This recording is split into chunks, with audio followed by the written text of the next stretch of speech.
오늘 우리에게 주시는 하나님의 말씀은 이사야 60장 15절부터 22절입니다. 제가 봉독해 드리겠습니다. 전에는 내가 버림을 당하며 미움을 당하였으므로 내게로 가는 자가 없었으나 이제는 내가 너를 영원한 아름다움과 대대의 기쁨이 되게 하리니 내가 이방 나라들의 젖을 빨며 무도왕의 젖을 빨고 나 여호와는 내 구원자 내 구속자 야곱의 전능자인 줄 알리라. 내가 금을 가지고 놋을 대신하며 은을 가지고 철을 대신하며 놋으로 나무를 대신하며 철로 돌을 대신하며 화평을 세워 관원으로 삼으며 공의를 세워 감독으로 삼으리니 다시는 강포한 일이 내 땅에 들리지 않을 것이요 황폐와 파멸이 내 국경 안에 다시 없을 것이며 내가 내 성벽을 구원이라 내 성문을 찬송이라 부를 것이라.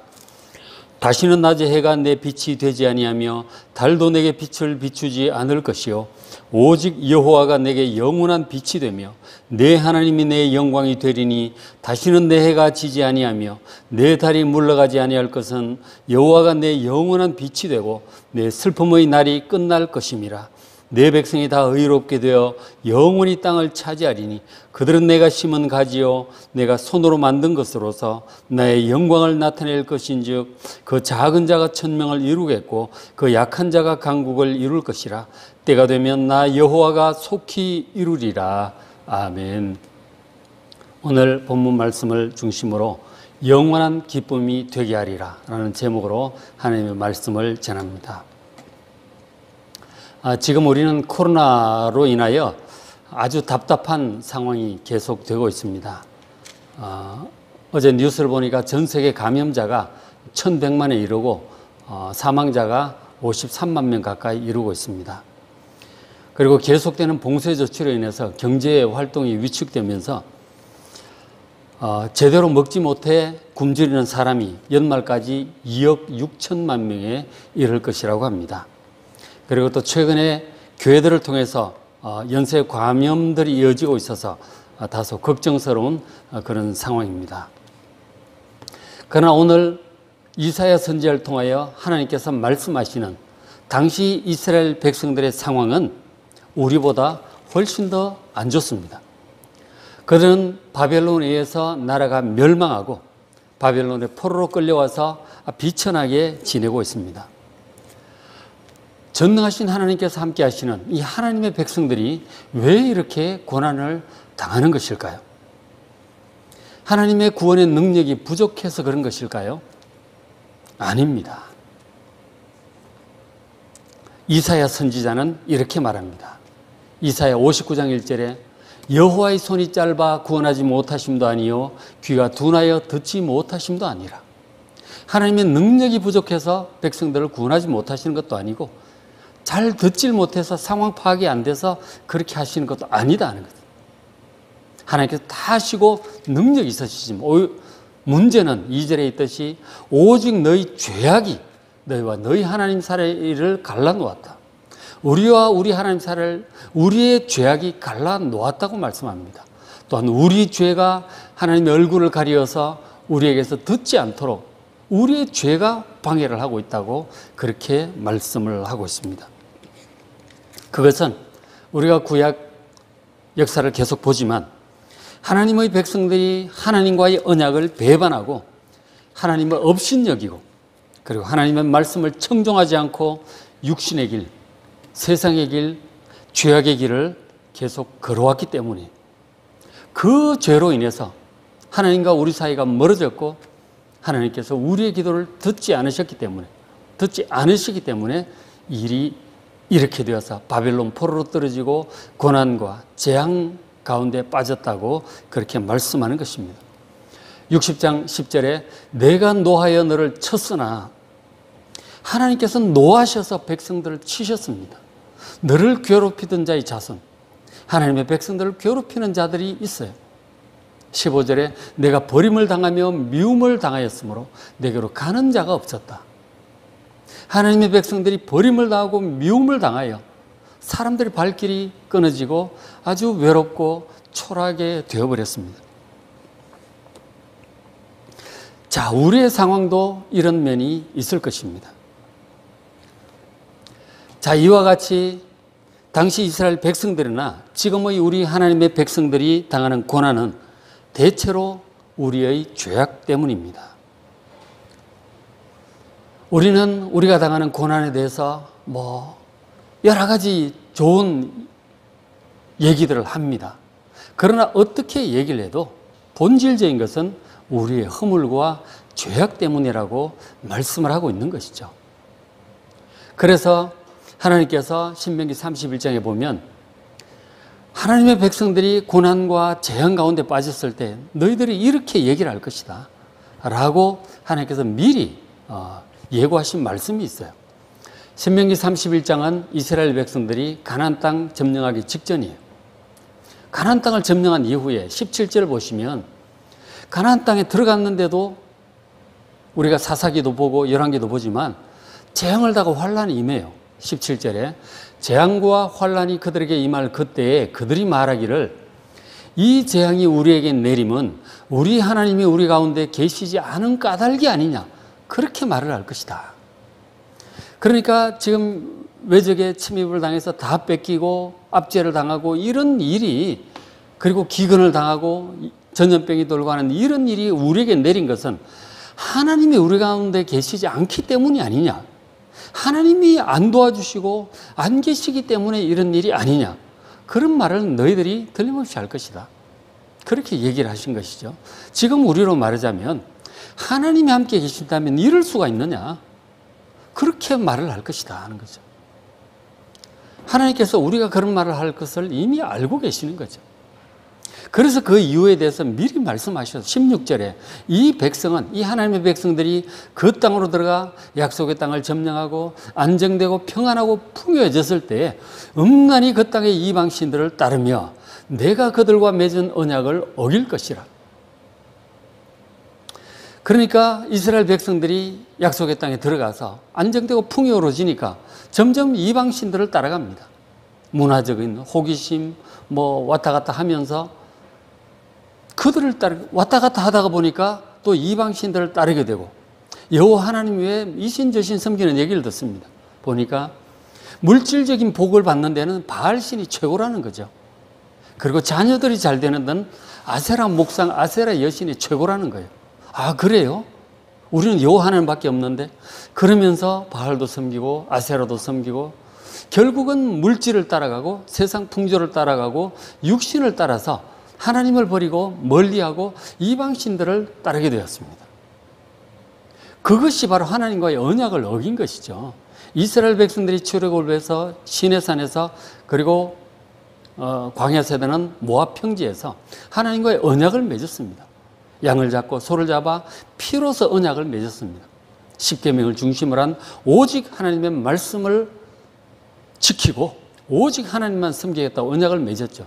다른 신들을 두지 말라 하셨고 우상을 섬기지 않겠다고 언약을 맺었는데도 불구하고 안정되고 풍요롭고 육신적으로 세상적으로 따라가다 보니 또 그렇게 이방신들을 섬기게 된 것이죠.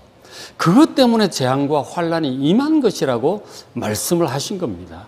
그런데도 백성들은 자기들의 죄악과 잘못을 알지 못하고 하나님이 함께 하시지 않으니까 이런 거 아니냐, 하나님이 계신다면 이럴 수 있느냐, 이런 하나님 필요 없다, 더 엇나가는 것이죠. 기가 막힌 거 아닙니까? 저렇게 할 거라는 거죠.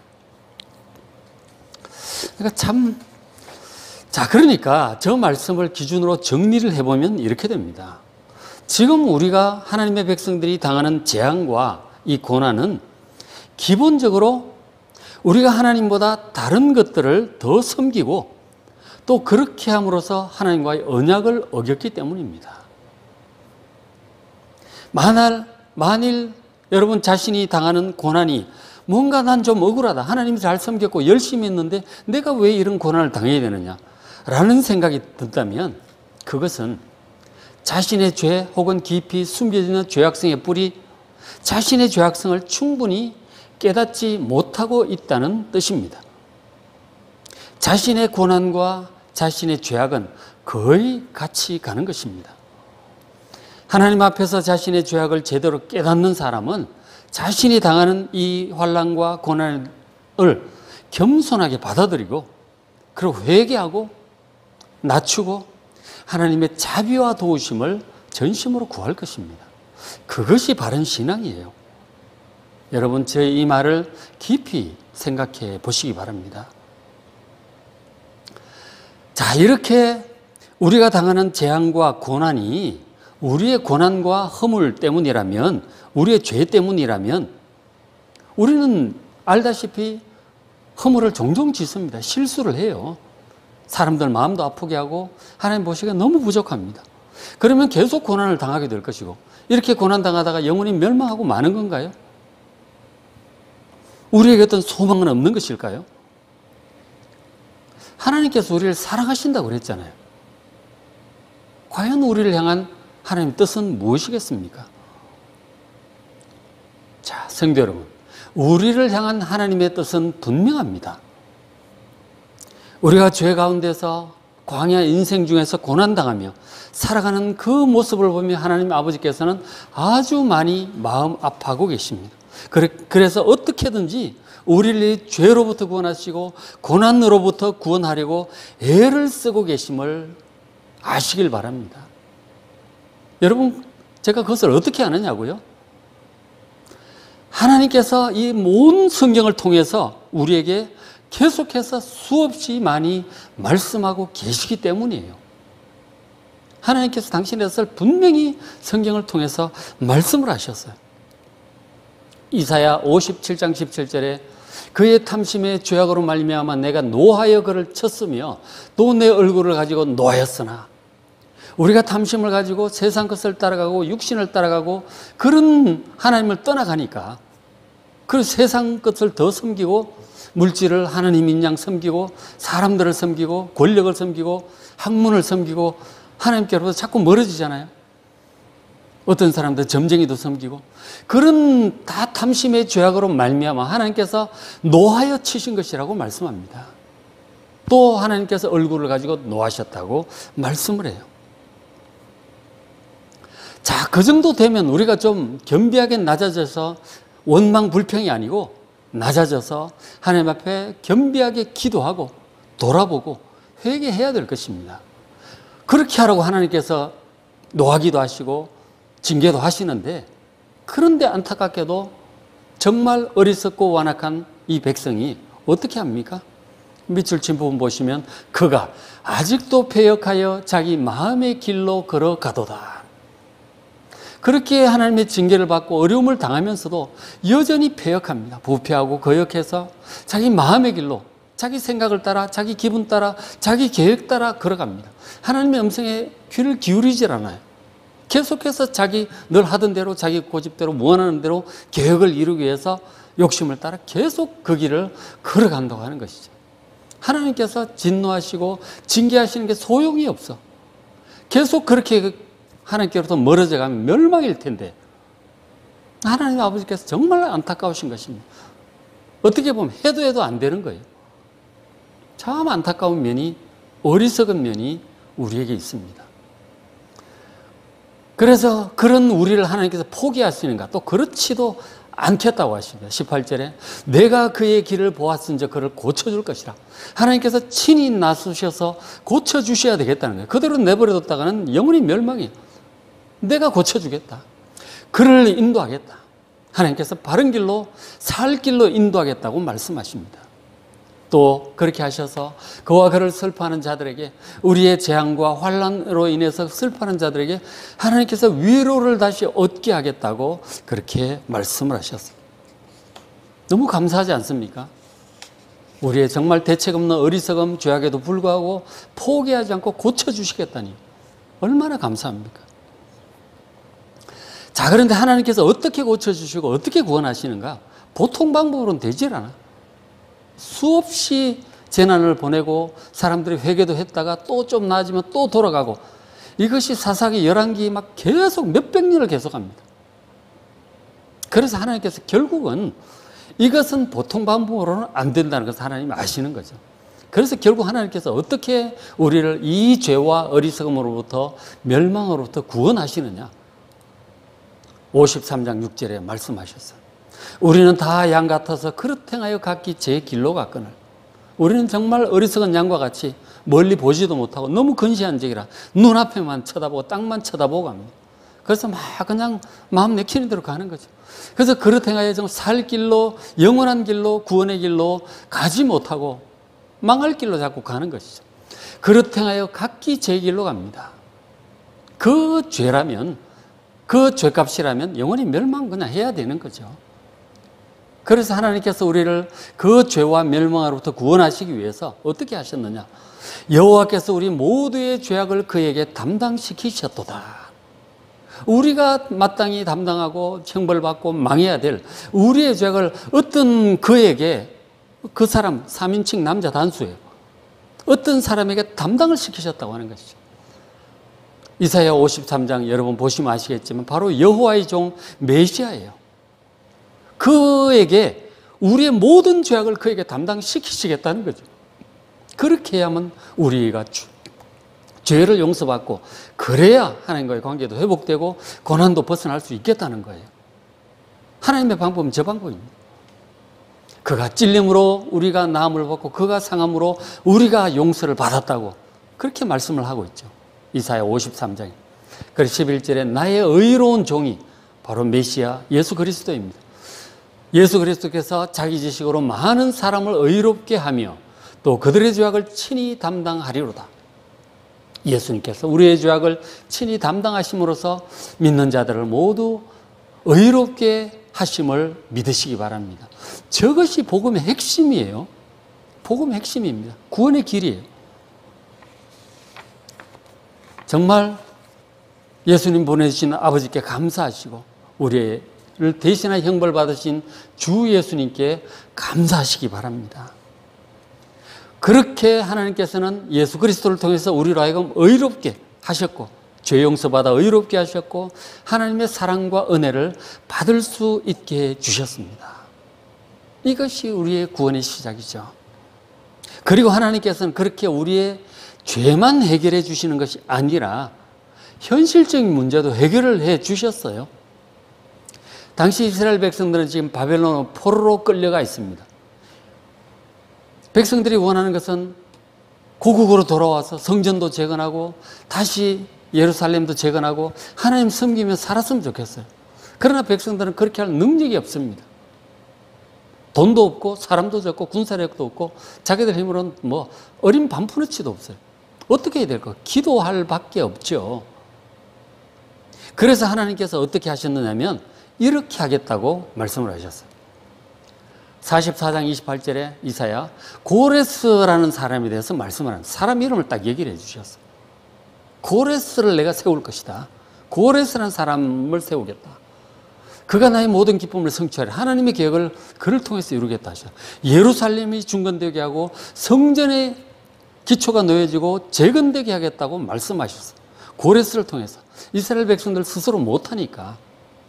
그래서 결국 저 일이 어떻게 되었느냐면 이스라엘을 멸망시킨 그 막강한 바벨론 제국을 새롭게 일어선 이 바사 페르시아 제국의 고레스 왕 사이러스 대제라고 하죠. 영어로 보면 고레스 왕입니다. 그를 통해서 바벨론을 멸망을 시키시고 그리고 온 바사 제국에 페르시아 제국에 칙령을 내립니다.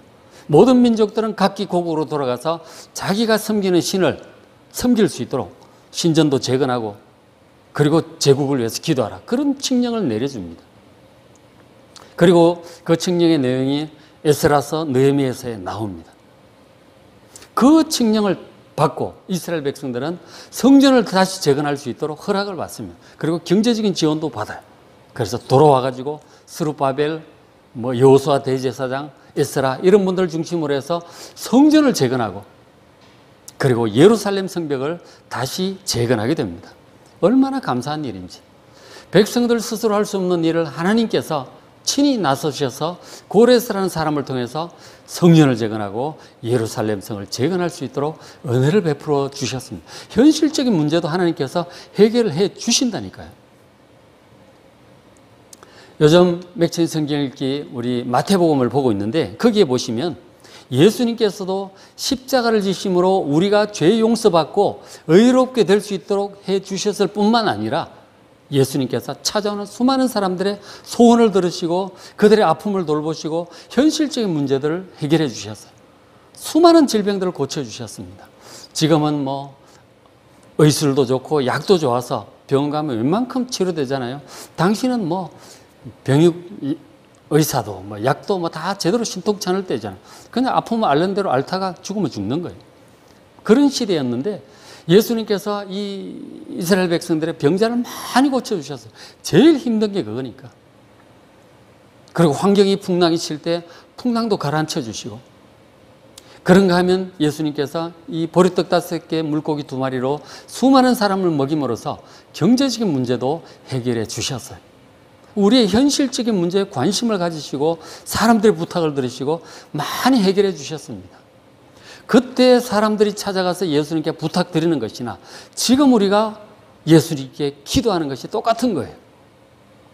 전능하신 주님, 우리의 기도를 들으시는 주님, 우리를 사랑하시는 주님께 간절히 기도하시고 현실적인 도움도 많이 받으며 은혜를 누리며 신앙생활을 하시기 바랍니다. 그것이 예수님의 구원의 은혜예요. 자, 그러면 그렇게 생활의 문제들만 잘 해결되면 다 되는 것일까요? 큰 고민 없이 우리가 건강하고 즐겁게 잘 지내다가 그렇게 평안하게 노후를 맞이해서 노년에 여행도 다니고 아프지 않고 맛있는 것도 먹고 이렇게 평안하게 지내다가 노년에 많이 고생하지 않고 이렇게 평안하게 눈을 감게 된다면 그것으로 족한 것일까요? 그것이 우리의 구원일까요? 그런 정도의 일이라면 우리가 정말 열심히 일하고 정치 잘하면 상당 부분 해결될 수 있을 것 같아요. 그런 일이라면 굳이 하나님의 아들 예수님을 보내셔서 십자가에 죽게 하시지 않아도 되지 않을까 싶습니다. 하나님의 구원은 그것이 다가 아니에요. 그것은 구원의 시작일 뿐입니다. 하나님의 구원은 훨씬 더 원대하고 종합적이고 완벽한 것입니다. 그렇게 우리가 뭐 죄 용서 받아서 마음이 좀 평안해지고 현실적인 문제 해결되고 복 조금 받고 노후에 평안하게 지내다 죽는 것, 이게 다가 아니라는 거예요. 하나님의 구원은 그렇게 작은 것이 아닙니다. 훨씬 더 크고 완벽한 것입니다. 자, 말씀을 좀 보겠습니다. 하나님의 구원에 대해서 이사야 60장 14절에 말씀해 주십니다. 너를 괴롭히던 자의 자손이 몸을 굽혀 내게 나아오며 너를 멸시하던 모든 자가 내 발 아래에 엎드려 너를 일컬어 여호와의 성읍이라 이스라엘의 거룩한 이의 시온이라 하리라. 지금 이스라엘 백성들은 바벨론의 포로로 잡혀서 이동 국민으로 무시당하며 살고 있어요. 그런데 너를 괴롭히던 자들, 이 바벨론 사람들, 그들이 이스라엘 백성들 앞에 와서 무릎을 꿇고 이스라엘 백성들을 칭송하게 될 거라는 거죠. 당신들은 정말 여호와의 성읍이고 시온이십니다. 이스라엘을 존경하게 될 거라고 하는 거예요. 당시 바벨론 포로 생활하던 이스라엘 백성들에게 저 말씀 처음 들었을 때 건감생심 어림없다고 여기잖아요. 자기들은 지금 와서 이렇게 무시당하고 지내고 있는데 어떻게 바벨론 사람들이 자기들 앞에 무릎을 꿇고 칭송을 하게 될까요? 정말 꿈 같은 얘기일지도 모릅니다. 자, 그런데 세월이 지금 많이 흘러서 2500년이 지나서 지금 어떤지 한번 생각해 보십시오. 어느 정도 이루어진 것 같기도 해요. 사람들이 지금 이스라엘을 어떻게 생각하고 있습니까? 특별히 그리스도인들. 세계 많은 나라의 수많은 그리스도인들이 이스라엘을 성지로 생각하고 성지를 꼭 한번 순례하기를 원합니다. 예수님의 발자취를 살펴보기를 원하고 그 이스라엘 역사하셨던 모세가 하여튼 이스라엘 백성들의 행로라든가 다 좀 살펴보기를 원합니다. 그리고 신학자들과 목사님들은 저도 그렇지만 이 구약 성경을 원어로 좀 보고 싶은데 저도 신학교에서 히브리어 공부를 했지만 그렇게 유창할 수 없잖아요. 지금 이스라엘 사람들은 이 히브리어를 쓰고 있으니 구약 성경 볼 때 얼마나 자유자재로 원어의 느낌 그대로 볼 수 있잖아요. 참 부럽습니다. 좋게 생각을 하는 것이죠. 그런가 하면 또 전반적으로 아브라함의 혈통적인 육신에 대해서 하나님께서 영원한 복을 또 약속을 하셨기 때문에 이 혈통적으로 아브라함의 후손은 이스라엘 사람들을 또 그리스도인들은 귀하게 여기는 면이 있습니다. 그러니까 저 말씀이 어느 정도 이루어졌음을 우리가 볼 수 있죠. 어느 정도 이루어졌구나. 자, 근데 이제 이런 말씀 한번 보시죠. 60장 12절에 너를 섬기지 아니하는 백성과 나라는 파멸하리니 그 백성들은 반드시 진멸되리라. 지금 이스라엘을 섬기지 않는다고 해서 나라가 파멸됩니까? 그렇지는 않죠. 그렇지는 않습니다. 15절에 전에는 내가 버림을 당하며 미움을 당하였으므로 이스라엘 백성들은 그런 시절을 많이 겪었어요. 바벨론 포로 시절도 그랬고, 그 다음에 예수님 십자가에 못 박히시고 서기 70년 이스라엘 백성들이 성전도 파괴되고 다 온 천지로 흩어지잖아요. 유럽으로 흩어졌는데 이스라엘 백성들이 지난 2000년 동안 얼마나 박해를 당했는지 몰라요. 버림을 당하고 미움을 당했어요. 이스라엘 백성들이 가는 사람이 다 이집트나 이탈리아 같은 게토에다가 몰아넣고 따로 모자도 씌우고 표시도 하고 막 그래놨단 말이에요. 아주 싫어하고 미움을 당합니다. 자, 근데 이제는 내가 너를 영원한 아름다움과 대대 기쁨이 되게 할 것이다. 하나님의 백성들 하여금 영원한 아름다움을 얻게 할 것이다. 영원한, 이 영원이라는 말을 우리가 함부로 쓸 수 없죠. 사람이 100년도 못 사는데 무슨 영원입니까? 근데 하나님께서 말씀하실 때 우리에게 영원한 아름다움이 되게 하겠다는 거예요. 대대의 기쁨, 영원한 기쁨이 되게 하겠다는 거예요. 야, 저건 도대체 어떤 것일까? 뭔가 저 말씀은 좀 덜 성취된, 아직 저기까지는 아닌 것 같아요. 그죠? 저기까지는 성취 안 된 것 같아요. 그 다음에 또 보시면은 19절에 다시는 낮에 해가 내 빛이 되지 아니하며 달도 내게 빛을 비추지 않을 것이고 오직 여호와가 내게 영원한 빛이 되고 영광이 될 것이다 그랬어요. 해와 달이 더 이상 필요 없게 되고 하나님께서 빛을 비추실 것이다. 지금 해와 달 없으면 우리가 어두워서 못 살죠. 해와 달이 필요 없게 되는 저 때가 어떤 세상일까요? 20절에 다시는 내 해가 지지 아니하며 내 달이 물러가지 아니할 것은 여호와가 내 영원한 빛이 되고 내 슬픔의 날이 끝날 것입니다. 우리가 슬픈 일이 종종 있어요. 일이 형통하고 기분 좋을 때도 있지만 그럴 때때로 슬픈 일이 다가옵니다. 부모님이 돌아가시기도 하고 가까운 친구가 죽기도 하고 이런 가족이 죽기도 하고 그런 일들이 생기죠.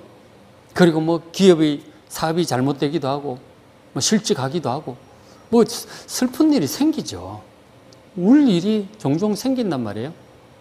근데 다시는 울 일이 없는 슬픔의 날이 완전히 끝난다고 하는 것. 저건 도대체 어떤 세상을 가리키는 것이겠습니까? 하나님께서 저런 때가 우리에게 오게 하시겠다는 거죠. 더 이상 슬퍼할 날이 없는 그런 때. 과연 어떤 때이겠습니까? 그리고 또 이렇게도 말씀하셨어요. 21절에 내 백성이 다 의롭게 되어 영원히 땅을 차지할 것이다. 하나님의 백성들이 의롭게 되고 예수 믿고 의롭게 되는 건 좋죠. 근데 영원히 땅을 차지한다는 것이죠. 온유한 자가 땅을 차지할 것이라고 팔복에 주님도 말씀하셨는데 영원히 땅을 차지한다는 거예요. 우리가 땅을 차지했다가 뺏겼다가 원래 그런 거 아니에요? 사업이 잘 되다 땅 샀다가 사업이 잘못하면 또 땅 팔아야 되는 거죠. 나라가 부흥할 때는 땅을 점령했다가 나라가 약해지면 땅을 다 빼앗기는 거예요. 영원히 땅을 차지한다는 게 도대체 뭡니까? 하나님의 백성들이 영원히 땅을 차지한다니까요. 어떤 것이라고 생각합니까? 그 다음에 22절 중간에 보면 그 약한 자가 강국을 이룰 것이다. 아주 강한 나라를 이룰 것이다. 지금 이스라엘만 해도 만만치 않은 나라이긴 하지만 그러나 민족 숫자도 작고 그 영향력에서 볼 때 미국이나 중국이나 이런 데 비할 수 없죠. 근데 이 하나님의 백성의 나라가 강한 나라를 이룰 거다. 그렇게 말씀을 하셨어요. 그렇죠? 강한 나라를 이룰 것이다. 그렇게 말씀을 하신 거예요. 과연 저런 나라, 저런 세상은 어떤 세상을 가리키는 것일까요? 한번 깊이 묵상해 보시길 바랍니다. 그래서 이사야 선지자를 통해서 하나님께서 더 말씀하셨어요. 이사야 거의 마지막 부분에 이사야 65장 17절에 하나님께 친히 말씀하시죠. 보라, 내가 새하늘과 새 땅을 창조하나니. 하나님께서 지금 우리가 살고 있는 이 하늘과 땅이 아닌 새하늘과 새 땅을 창조하신대요. 이 처음 하늘과 처음 땅이 아니라 새하늘과 새 땅 창조하신 이전 것은 기억되거나 마음에 생각도 안 날 것이다. 너무너무 좋고 그래서 생각할 일도 없죠. 그래서 하나님 말씀이 18절에 너희는 내가 창조하는 것으로 말미암아 영원히 기뻐하며 즐거워하라 그러셨어요. 이것도 영원한 기쁨이에요. 영원히 새하늘과 새 땅에서는 결코 슬퍼할 일이 없고 영원히 기뻐하게 될 줄로 믿습니다. 19절 내가 예루살렘을 즐거워하며 새 예루살렘이죠. 요한계시록에 나오는 나의 백성을 기뻐하리니 우는 소리와 부르짖는 소리가 그 가운데 다시는 들리지 않을 것이다. 우는 소리와 부르짖는 소리는 그저 우리가 슬퍼서 우는 소리도 있겠지만 사람이 죽어서 통곡하는 소리도 있고요. 큰 일이 나서 비명소리도 있을 것입니다. 저런 일들이 다시는 안 들릴 것이다. 슬퍼서 우는 소리, 비명소리, 사람이 죽어서 곡하는 소리 이런 것이 결코 들리지 않을 것이다. 다시는 들리지 않는다. 더 이상 고난도 재앙도 죽음도 없는 그러한 세상이 바로 하나님께서 지금 이루고자 하시는 새하늘과 새 땅이에요. 저것이 지금 하나님께서 우리를 위해서 이루고자 하는 열심히 일을 하고 계시는 이루어가고 계시는 구원임을 믿으시기 바랍니다. 새하늘과 새 땅을 이루시는 것이고 그곳에서 우리는 부활의 새 몸을 입고 신령한 몸을 입고 영원히 살게 되는 것입니다. 저것이 구원이에요. 구원의 완성입니다. 그저 우리가 이 땅에서 좀 사업 잘 되고 물질에 부족함이 없고 건강하고 맛있는 거 먹고 안 아프고 이렇게 노후를 지내다 죽는 그게 아니라니까요. 그것은 새하늘과 새 땅으로 인도하기 위해서 우리의 믿음을 북돋우고 하나님이 살아계심을 깨닫게 하려고 그런 것들을 주시는 거예요. 그러나 정말 본론은 중요한 내용은 하나님께 친히 말씀하신 이 성경 속에 있는 것입니다. 특별히 이 이사야서에 있고 특별히 이 성경의 결론 부분에 해당하는 요한계시록에 있어요. 결론을 보고 우리가 신앙생활을 해야죠. 그래서 예수님께서도 우리에게 전한 복음의 핵심이 이 땅의 나라의 복음이야 하늘나라의 복음이에요. 천국의 복음이고 하나님 나라의 복음이란 말이에요. 우리가 왜 그런 것을 잘 생각 못하고 자꾸 세상적인 사고방식에 젖어드느냐. 세상적인 얘기는 많이 듣는데 성경을 안 봐서 그래요. 하나님의 말씀을 잘 듣질 않아서 그래요. 하나님의 말씀을 여러분 꾸준히 보신다면 하나님께서 우리를 인도하여 구원하고자 하는 구원의 완성이 무엇인지 분명히 알 수 있습니다. 예수님께서 우리에게 주시고자 하는 구원은 영생이었단 말이에요. 천국이고 하나님 나라였다니까요. 이 땅에서 복받아서 평안하게 잘 살다가 평안한 노후를 지내다 죽는 게 아니라니까요. 여러분 성경을 꾸준히 보시길 바랍니다. 세상적인 사고, 인간적인 사고, 육신적인 사고에 머물러 있지 않으려면 그것은 자동으로 많이 보고 들리니까 뉴스도 TV도 드라마도 영화도 다 세상적인 사고를 가지고 있는 거예요. 그러나 저 새하늘과 새 땅 영원한 구원을 말씀하는 곳은 오로지 성경밖에 없습니다. 맥체인 성경을 이렇게 꾸준히 하시고 하셔서 정말 새하늘과 새 땅을 바라보며 신앙생활 하시기 바랍니다. 그렇죠? 또 새하늘과 새 땅에 대해서 더 말씀하시기를 66장 22절에 내 백성의 수완이 나무의 수완과 같겠고 그 하나님의 백성들의 수완, 수명이 나무의 수명 같을 것이다 말씀합니다. 지금 안데스 산맥 저 한 7부 8부 능선의 나무 이름은 잊어버렸는데 나무 수명이 5,000년, 6,000년, 7,000년 되는 나무들이 있어요. 그러니까 하나님의 백성들이 나무처럼 오래오래 살 것이라고 말씀하시는 것이죠. 몇 천 년 이상. 그리고 내가 택한 자가 그 손으로 일한 것을 길이 누릴 것이다. 하나님의 백성들이 손으로 일한 우리가 새하늘과 새 땅에서 부활의 몸을 입고 우리가 온 세상을 다스리고 어떤 학자들은 우주 만물을 다스리게 될 것이라고 또 그렇게 말씀도 하는데 어쨌든 우리가 수고한 것을 왕으로서 다스리며 길이 영원히 누리게 될 것입니다. 그리고 25절 이리와 어린 양이 함께 먹을 것이며 사자가 소처럼 짚을 먹을 것이다. 뱀은 뭐 사람을 문다든가 잡아먹는 그런 거 없을 것이다. 그러니까 서로 잡아먹고 해치고 공격하고 죽이고 이런 일이 결코 없을 것이다. 해함도 없고 상함도 없을 것이다. 그래서 죽는 일도 없는 것이죠. 지금 하나님께서 우리에게 주시고자 하는 세상, 인도하시고자 하는 세상은 바로 저런 새하늘과 새 땅이에요. 마치 에덴 동산처럼 정말 아름답고 평화롭고 행복한 그런 곳이 될 것입니다. 말씀을 마무리합니다. 우리가 생활 중에 요즘 당하는 이 재앙과 고난은 그만큼의 우리 죄악에 대한 하나님의 심판과 진노로 인한 것입니다. 여러분 자신의 죄악성을 정말 깨달아야 됩니다. 그리고 우리가 당한 환난에 대해서 겸손하게 받아들이셔야 합니다. 그리고 겸손하게 기도하고 하나님의 자비를 구하셔야 됩니다. 하나님의 우리가 겸손한 회개 기도와 하나님의 자비를 구하는 기도를 많이 하시기 바랍니다. 하나님을 원망한다든가 불평한다든가 이것은 자신의 죄악성도 잘 모르고 하나님의 뜻도 잘 몰라서 그래요. 성경을 보는 사람은 그렇게 얘기하지 않을 것입니다.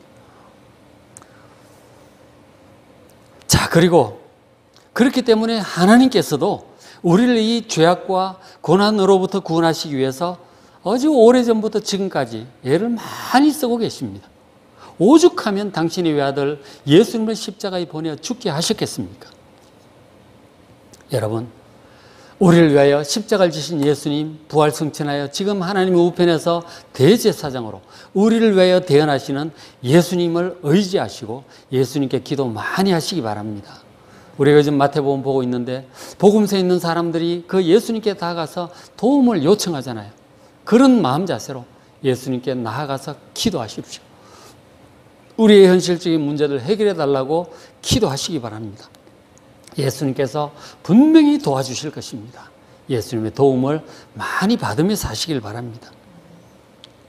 그리고 우리가 거기서 만족하지 마시고 하나님께서 지금 우리가 분명히 말씀하신 바 우리 하나님의 백성들은 새하늘과 새 땅에서 영원한 아름다움과 대대의 기쁨을 누리게 하실 그것이 하나님의 최종 뜻임을 알고 그것을 소망하며 이 땅에서만 마음 다 두고 살지 마시고 영원한 하나님 나라 천국 하늘나라를 소망하며 새하늘과 새 땅을 소망하며 하나님을 섬기고 말씀을 따라 믿음과 순종으로 살아가는 여러분 되시기를 주의 이름으로 축복합니다. 기도하겠습니다. 하나님 아버지 크신 사랑과 은혜를 감사합니다. 오늘도 귀한 말씀 제대로 허락하여 주시고 우리 하나님께서 우리를 죄와 사망으로부터 구원하시고 의롭게 하시고 하나님의 자녀 삼아주시니 감사합니다. 우리의 기도를 들으시고 응답하시고 도와주시니 감사합니다. 그러나 거기서 만족하지 말게 하시고 우리를 위하여 예배하신 바 새하늘과 새 땅을 바라보며 소망 가운데 살아가는 저희들 되게 하여 주시옵소서. 성경에 기록된 모든 말씀을 그대로 믿고 순종하여 따르는 저희들 되게 하여 주시옵소서. 감사하며 우리 주 예수 그리스도의 이름으로 간절히 기도드리옵나이다. 아멘.